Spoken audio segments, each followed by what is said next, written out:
ምስራቅ አርሲ የክርስቲያኖች የግፍ መሬት ናት። ሽርካ በሚባለው ወረዳ ብቻ ከሚገኙት 37 አብያተ ክርስቲያናት 17 ወይ ሙሉ በሙሉ ፈርሰዋል ወይም በጭፍጨፋው ምክንያት አገልግሎት አቁመዋል።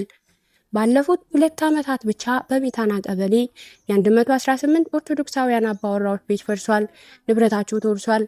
አጥቢያዎቹን በተመለከተ ዲያቆን አብርሃም ተስፋዬ የሚከተለውን ዝርዝር አስቀምጧል። ሙሉ በሙሉ በአክራሪ ኃይሉ የፈራረሱና ከጥቅም ውጭ የሆኑ ቅጽራቸው ሳይቀር የፈራረሱ ቤተክርስቲያኖች አኖሬ ቅዱስ ጊዮርጊስ፣ ላሉንጮ አማኑኤል፣ ሰንጎ እግዚአብሔር አብ ቤተክርስቲያን ናቸው። አገልግሎት ያቆሙት ደግሞ ጮጫ እግዚአብሔር አብ፣ ጭሳ ተክለ ሃይማኖት፣ ጎሮ ስላሴ፣ ሄላሴሮ ማርያም፣ ዘንባባ አርሴማ፣ ዲገሉ መድኃኔ ዓለም፣ ኮኔ እግዚአብሔር አብ፣ ሚታና ዮሐንስ፣ ባቡ ማርያም፣ ሰቂ ገብርኤል፣ ጠሬታ በዓልወልድ፣ ሽፎ ተክለ ሃይማኖት፣ ያያ ዮሐንስ፣ ሽንኮራ ቀርሳ ጊዮርጊስ ናቸው። ፍትህ በአርሲ እየተጨፈጨፉ ላሉ ኦርቶዶክሳውያን ወገኖቻችን። ለመንጋ የማይረሩ ጨካኞች። ግብረ ሐዋርያት ምዕራፍ 20 ቁጥር 29። ሐዋርያዊ ግዴታን መወጣት የክህነት ተልእኮን መፈጸም የአደራ ግዴታ ነው። በዚህ ሰዓት ኦርቶዶክሳዊ ነኝ ብሎ በቤተ ክርስቲያን ስም የጵጵስናን፣ የቁምስናን፣ የቅስናን፣ የዲቁናን፣ የምእመንነትን ማዕረግ ይዞ ኦርቶዶክሳውያን በየቀያቸው ሲፈናቀሉ፣ ሲዘረፉ፣ ሲታረዱ፣ ሲጨፈጨፉ ዝም ብሎ የተቀመጠ የቤተ ክርስቲያን አካል ፍሬ የሌለው ተክል፣ ቅጠል የሌለው ማፍራት የማይችል ዛፍ፣ ፈሳሽ የሌለው ደረቅ ወንዝ፣ ውሃ የሌለው ጥልቅ ጉድጓድ፣ ዝናብ የሌለው ባዶ ደመና፣ ፍሬ የሌለው እሸት፣ ጡቶች የሌላት ልጇን መመገብ ማትችል እናት፣ ጣሪያ የሌለው ከዝናብና ከፀሐይ የማይከላከል ህንፃ፣ መዝጊያ የሌለው የፈለገው የሚገባበት ደጃፍ፣ ቁርባን የሌለው መሰዊያ፣ የመርከብ ስርዓት የማያውቅ ዋናተኛ፣ ገንዘብ የሌለው ገበያተኛ ማለት ስለሆነ እርሱ እረኛ ሳይሆን ምንደኛ ነው። አማኙ ማማይ ሳይሆን አስመሳይ አታላይ ነው።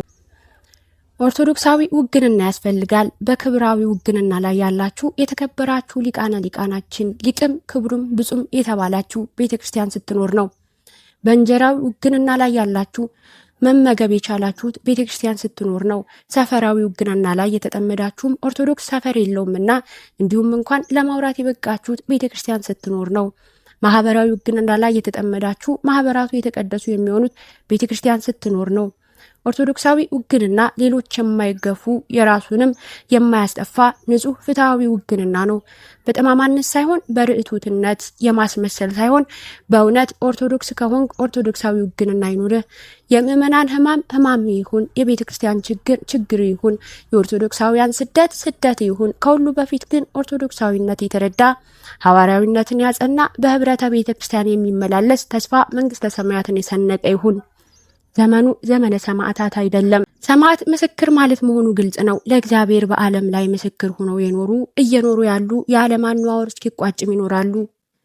ራሱን ያለ ምስክር ስለማይተው ይህ ጥያቄ ማያስነሳም። ክርስቲያኖች በሙሉም አመሰካከራቸው ነው እንጂ የሚለያየው ሰማዕታት ወይም ምስክሮች ናቸው። ክርስቲያኖች ሁሉ ምስክር ወይም ሰማዕት አለመሆን አይቻልም። የሰማዕትነት መልኩ ግን እንደየዘመናቱ ልዩ ልዩ መልክ አለው። በሐዋርያት ዘመን ሳይሰለቹ የምስክሩን ወንጌል ለዓለም ዝሮ ማስተማር ነበር። ከፍ ሲልም ስለ ስሙ ደምን ማፍሰስ ይጨምራል። ከሞላ ጎደል የሐዋርያት ሕይወት የተቋጨበት መንገድ ይህ ነው። ከሐዋርያት ወይም ከዘመነ ሐዋርያት ቀጥሎ ቤተክርስቲያን የተሸጋገረችው አቃቢያነ እምነት ወደ ተሰኙ ወደ ዘመነ ሐዋርያነ አበው ነው። የዚህ ዘመን አነዋወሯም ብዙም ከዘመነ ሐዋርያት የተለየ አልነበረም። ለዓለም የታወጀውን የምስክር ወንጌል ማወጅ፣ እሱን ተከትሎም የክርስትና መንፈስ ባልተረዳቸው ኃይላን መከራን፣ ህማምን የህማም ሰው ስለተባለ ጌታ ሲሉ በደስታ መቀበል ይጨምራል። ከዚህ ቀጥላ በጎላ ሁኔታ ቤተ ክርስቲያን የተሻገረችው ዘመነ ሰማዕታት ተብሎ ተለይቶ ወደሚታወቀው ክርስቲያኖች ጽኑ መከራን ወዳስተናገዱበት ዘመን ነው። ዘመንም ተሰፍሮለታል። ዘመነ ሰማዕታት ተብሎ ተለይቶ ይታወቃል። ከ160 እስከ 312 ዓመተ ምህረት የዘመን ቅንበባ መነሻው በታሪክ አዘጋገብ ከፍ ዝቅታ አለው። በዚህ ዘመን የነበሩ ክርስቲያኖች የነበራቸው ምርጫ ሁለት ብቻ ነው። ክርስቶስን ረግመው ሎቱ ስብሐት በህይወት መኖር። አንዱ የክርስትና ሊቅ ሰማዕት ክርስቶስ ተሳደብ ተብሎ እንደተጠየቀው፣ ሁለተኛው ደግሞ ክርስቶስን አልረግምም፣ ጣዖታት ወይም ቄሳሮች ሳይሆኑ ጌታ ኢየሱስ ክርስቶስ ነው ብለው መስክረው ሞትን መምረጥ፣ መከራን እየተሰቀቁ የአሕዛብ ጭካኔያቸው አስተውሎታቸውን ቅጽበታዊ በሆነ ሁነት እየነሳቸው የስርቃት ያህል አልፎ አልፎ በአንዳንዶች የመሰቀቅ ሁኔታ ቢታይም ሁሉም ክርስቲያኖች በሚባል ደረጃ ሞት ማለት ምን ማለት እንደሆነ ገዳዮች ግራ እስኪገባቸው ድረስ ክርስቲያኖች በደስታ የሚናጠቁት ሆነ። ተገዳዮች ሳይሆኑ ገዳዮች መሸበር፣ ተገዳዮች ሳይሆኑ ገዳዮች መጨነቅ፣ ሰላም ማጣት፣ መረበሽ ጀመሩ። ከገዳዮችም አንዳንዶች እጃቸው ላይ ያለውን ሰይፍ እየጣሉ ወደ ክርስትና ለመግባት ተገደው ነበር። ሁኔታው የሰማዕታቱ ጽናት፣ ሰማዕትነታቸውን ተከትሎ የሚታይ ተአምር ያንን ባያሌው ይጋብዝ ስለነበር በሆነው ልክ ይህን ዘመን የሚገልጽ ታዋቂ አባባል ከአንድ ሊቅ ተሰንዝሮ ነበር። የሰማዕታት ደም የክርስትና ወይም የክርስቲያኖች ዘር ነው። በዚህ ዘመን የነበረችው ቤተክርስቲያን ትቆጥር የነበረው ሬሳን ሳይሆን ሰማዕታትን ነበር። ይህ በተለየ ሁኔታ ዘመነ ሰማዕታት ተብሎ ይጠራል። በዚህ ዘመን በክርስቲያኖች ላይ ያልተፈጸመ የጭካኔ አይነት አልነበረም። ሆኖም የጭካኞች ጭካኔ በክርስቲያኖች መልካምነት ተሸንፎ አልፏል። ከዚህ ቀጥሎ ቤተክርስቲያን የተሻገረችው ወደ ዘመነ መነኮሳትና ወደ ዘመነ ሊቃውንት ነው። እነዚህ ዘመናት በአንጻራዊነት ክርስቲያኖች ሕጋዊ ሰውነት አግኝተው በነጻነት መሰብሰቢያ ቤተ አምልኮታቸውን ወይም ቤተክርስቲያንን በምድር ጀርባ ላይ አንጽተው አምላካቸውን ያመልኩ የነበረበት ዘመን ነው። የሰማዕትነት መልኩም ተለወጠ። ከዚህ ዘመን በኋላ ምንም እንኳን መች ስለ ሃይማኖታቸው ደማቸው የሚያፈሱ ሰማዕታት መኖራቸው የማይቀር ቢሆንም ሰማዕትነት ከአጋንንት ፈተና፣ ከፍትወታት እኩያት፣ ከስጋ ፍቃድ ጋር ተጋድሎ ማሸነፍ ሆነ። ገዳማዊ ሕይወት ራስን ለእግዚአብሔር ሕያዋን ቅዱሳን መስዋዕት አድርጎ ለማቅረብ የተወጠነ ሕይወት መሆኑ አይዘነጋም። በዋናነት ዘመናችን ክርስቲያኖች በደም በሚፈጸም የሰማዕትነት ሕይወት ውስጥ የሚያልፉት ዘመን አይደለም።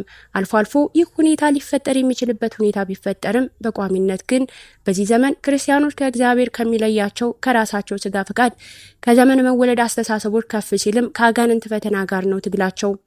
ሰማዕትነታቸው በፈቃደ ካህን በምክረ ካህን እየታገዙ በፈቃደ እግዚአብሔር ለመኖር የሚያስችላቸውን ኃይል ከምስጢራት በተሳትፎ እያገኙ ከላይ የተዘረዘሩትን ድል ማድረግ ነው። የዘመናችን ሰማዕትነት ይህ ነው እንጂ በሕይወት እየኖሩ የጀመሩት የሃይማኖት ሩጫ መፈጸም እየተቻለ በሃይማኖታቸው ምክንያት የጥቃት ኢላማ ለሆኑት ከለላ መሆን እየተቻለ የመኖር መብታቸው እንዲከበር ሁሉን ክርስቲያኖች ያስተባበረ ጽኑ ደጀንነት ለወንድሞቻችን የመፍጠር አቅም እያለ በዚህ መካከል ይህ ሁሉ አቅም እያለ ክርስቲያኖች ቢጠቁ ቢገደሉ ለእነርሱ ምንም ጥያቄ የለውም፣ ሰማዕትነት ነው።